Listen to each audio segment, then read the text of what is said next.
Imagine the Roaring Twenties, a dizzying American high where everyone, from the factory worker to the Wall Street mogul, felt they could get rich quick. The stock market was a casino, fueled by easy credit and pure, unadulterated speculation. Banks, barely regulated, were taking customers' deposits and recklessly betting them on the very same booming stocks, mingling the safe business of lending with the high-wire active investment.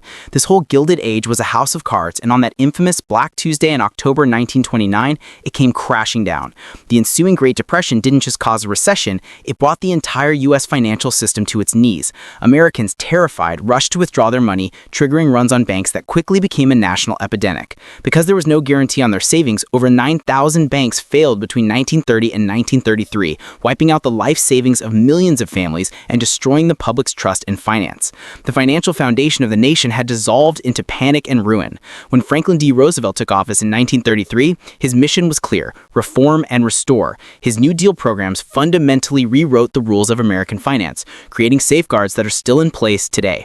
First, to stop the banking bloodbath, he declared a nationwide bank holiday, temporarily closing all banks to sort the good from the bad. Then came the true revolution, the creation of the Federal Deposit Insurance Corporation, or FDIC. Suddenly, a new reality dawned. The federal government would insure your bank deposits up to a certain amount. This simple, brilliant move instantly ended the bank runs, restoring the one thing the country needed most: confidence. Next, the government tackled Wall Street's reckless behavior with the Glass-Steagall Act in 1933. This landmark legislation created a strict wall between commercial banks, where you keep your savings and get loans, and investment banks, which deal in high-risk stocks and securities. It was a decisive end to the dangerous mingling of funds that led to the crash. To police the stock market itself, Congress created the Securities and Exchange Commission, or SEC, the powerful federal watchdog still charged with regulating exchanges and ensuring investors get truthful, accurate information.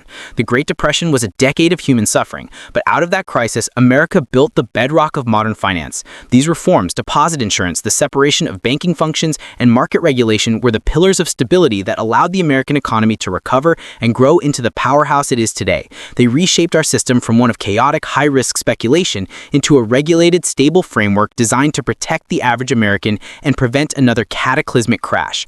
That hard-learned lesson from the 1930s is the silent promise underpinning every dollar you deposit and every stock you trade.